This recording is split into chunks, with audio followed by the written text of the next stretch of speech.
So we're going to talk about setting up the M6000 today.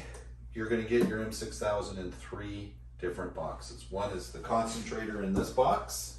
One is the bottom half of the machine, which is the A-frame portion on the casters. And then in this box here will be the top portion of your anesthesia machine, which has got your flow meter and absorber. Essentially, you're going to have a small, thin box like this.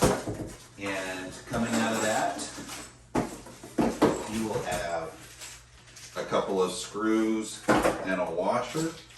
You will have the A-frame portion of the machine. And you will have the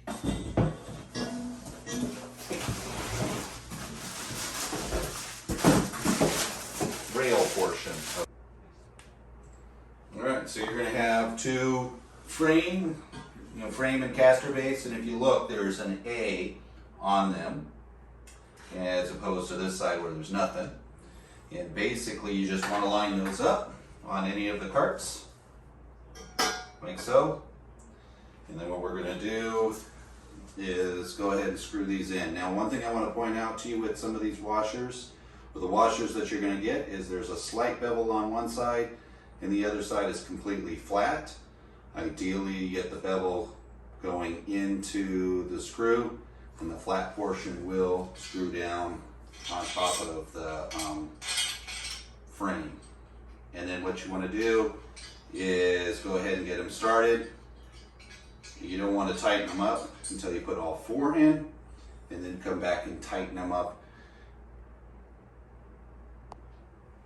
So once you kind of get all of the screws in, what you're going to do is just take and make sure that they're in there nice and tight, each one. And it's important that they are pretty tight, because you don't want the frame rocking back and forth, or the A-frame portion over time can cause damage to where the screws are going in. So nice and tight, and then you're set to go on to the next spot. Out of this bag, you'll get your parts for your E-tank, the nuts and washers for your oxygen concentrator, plus the 2 screws to mount the anesthesia machine to the cart. And that is your anesthesia machine, and this is our cart. Okay, so we're going to add the anesthesia machine to the cart, and as you can see, this lines up, so we want to get that post right into that far right hole. Once it's on there, you're going to have the long screw with the washer, and it's going to go right up underneath. Naturally, you're holding on to the cart or the anesthesia machine while we're doing that.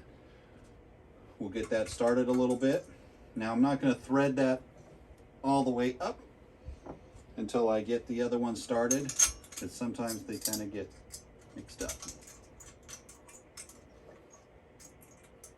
So once you get that, you're going to tighten the screws all the way up.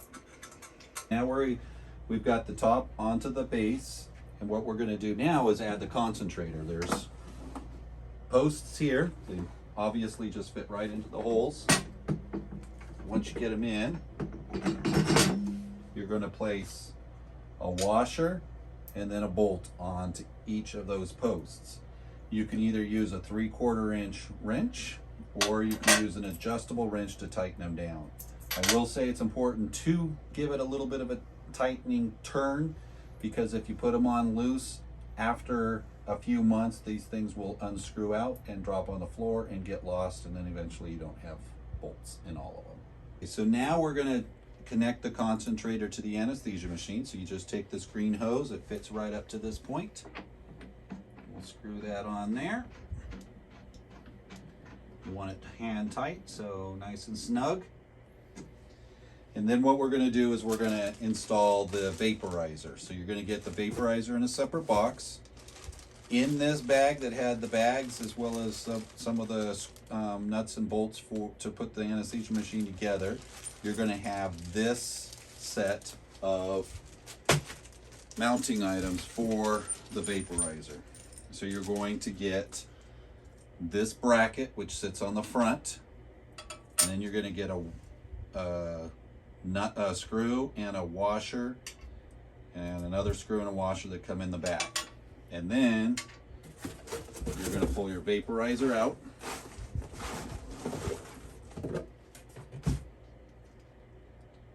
So we're going to attach that guy there. And this is a little bit of a coordination issue. If you're by yourself, it's a little harder than if somebody's helping you. But basically what we're going to do is we're going to put the screw and the washer through, like so. We're going to disconnect the inlet and outlet adapters here, and we're going to put them on. So outlet adapter there, inlet adapter there. Then you're going to hold it forward, and then they're going to screw into the back of the vaporizer. So you're going to do that. And I recommend doing the right and the middle on the back of the vaporizer. There's 3 screw holes. There's a right, a middle, and a far left. The far left is the hardest one to use. So on this particular machine, I don't recommend that. And once you kind of get those screws started, you can let that rest for a second. And what you need to use is either a 10mm wrench, an adjustable wrench, or a nut driver.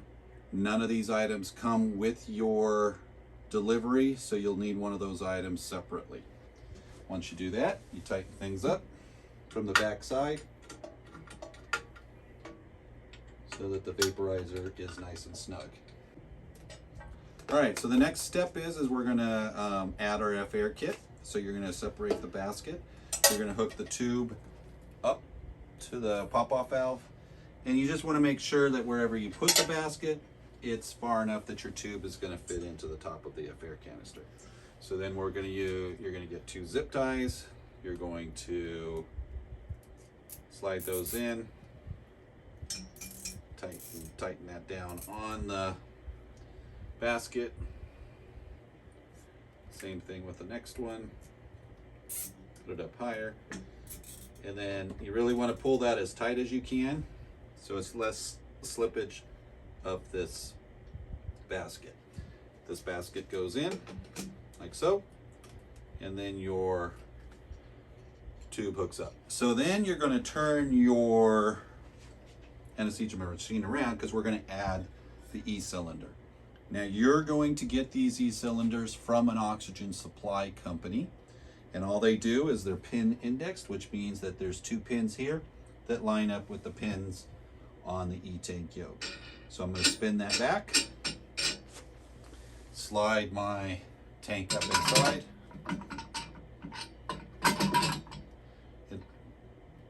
The holes on the pins will fit into the yoke. I'm going to tighten this back down, nice and tight. And then I'm going to add my